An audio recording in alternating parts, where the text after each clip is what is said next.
The one secret industry in healthcare that no one, not even your coworkers, will tell you about is home and community-based services. Guys, the Bureau, the Labor Bureau, what do they call it?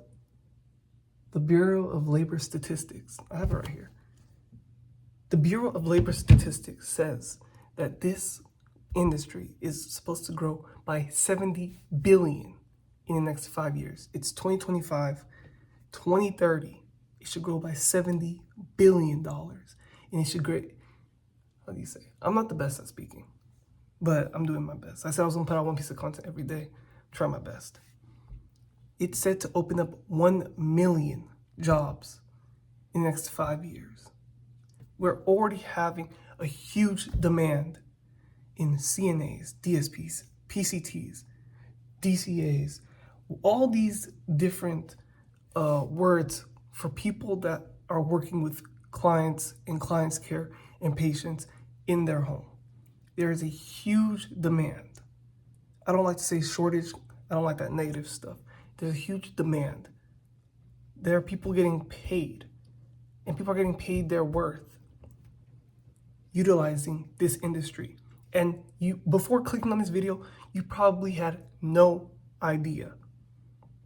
Go right now, do a quick Google search. Whatever state you're in, I'm in the Midwest. Whatever your state name, HCBS, Home and Community-Based Services, and go through your government, your state's Health and Human Services resources. It will show you how to become a provider, how to apply, how to enroll, how to get started. This industry in a year has made me a multi-six-figure home care agency. I don't know where I would be. If I can tell you guys a quick story. I was a DSP, I was a direct care worker for almost 3 years, coming up on 3 years now, since I graduated high school. I graduated high school, I had no idea what I wanted to do. All I knew was that I need to go and I need to make money.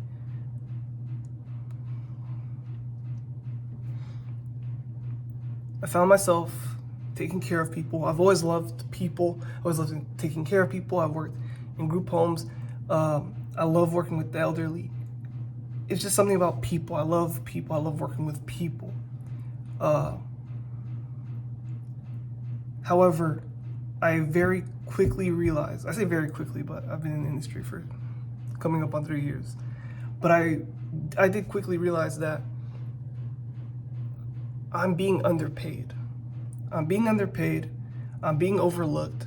I'm being undervalued. And I'm the one that's providing the quality care every single day for the clients, for the people that I'm taking care of.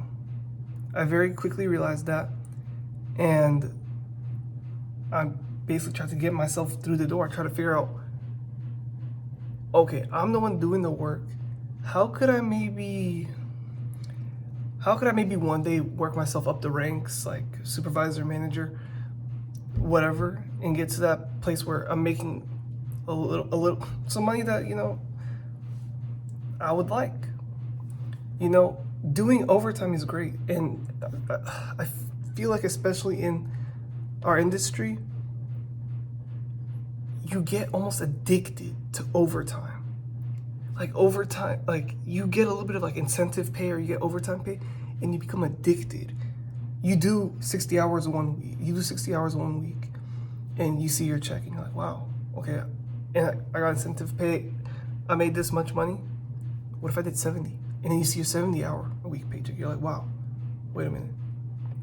But slowly, more and more of your time is consumed at work. And yes, you're getting big checks, but you're slowly realizing that you're not sleeping as well. You're not seeing your friends. You're not seeing your family.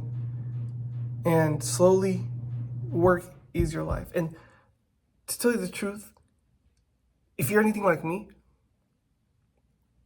work quickly became my life, and that became everything. like I need to work as many hours as I could so I could get paid checks that felt like, oh my gosh, I'm doing something at least, right? Because when you go back to working 40 hours a week, especially in like our field, you don't feel like you're getting paid enough.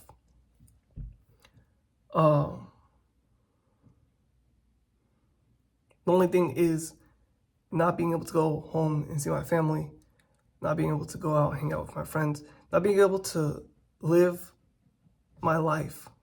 And maybe I'm privileged and, you know, I don't have a wife, I don't have kids, I don't have huge responsibilities right now. But I quickly realized that I'm going to have responsibilities, I'm going to have those things. And I want to prepare myself and set myself up for that. So in that deep research of almost 2 years, I kept looking here, I kept looking there, trying to figure out what my next move is. And I knew about home and community-based services, but there's so many different forms, and you can kind of get stuck in that analysis. You're trying to figure out what should you do.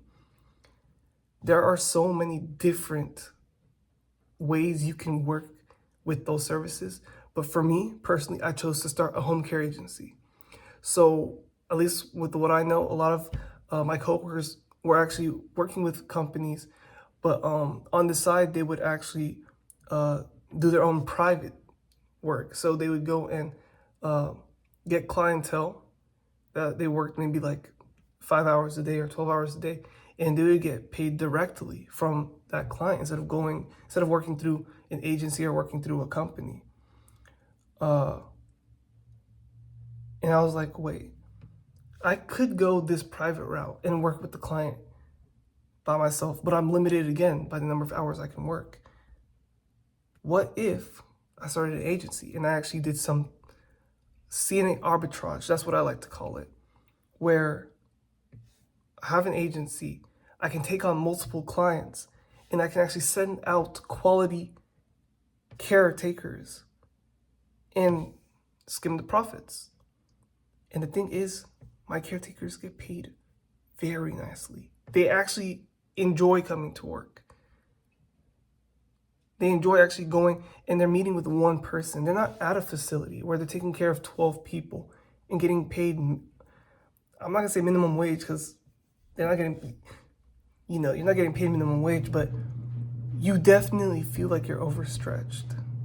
If you feel overstretched, like I felt, leave a comment. Let me know, what was it about your job where you realize like you gotta find a way to get out of it, or you need to find a way to advance your skills. I looked into the phlebotomy, I looked into the radiology, and those things sounded nice, going and getting more training. But the thing that really resonated with me was having my own agency and knowing that I actually can take better care than the facilities I've worked at. So if this meant anything to you, please leave a comment. Let me know what you thought about this video. Should I keep making videos? Whatever you think, let me know. If you're interested in home and community-based services, leave a comment. I'll make another video. Whatever videos you like to know, whatever you want to say, leave a comment. If you like the video, put a dislike. I actually want to see more dislikes than likes, because I don't know. But if you like this video, thank you so much for watching, and watch the one right before it, how I started a home care agency and how you need to start one as well.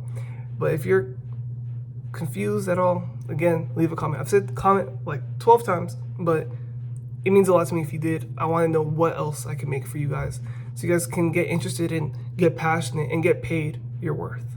Have a great day. Clement out.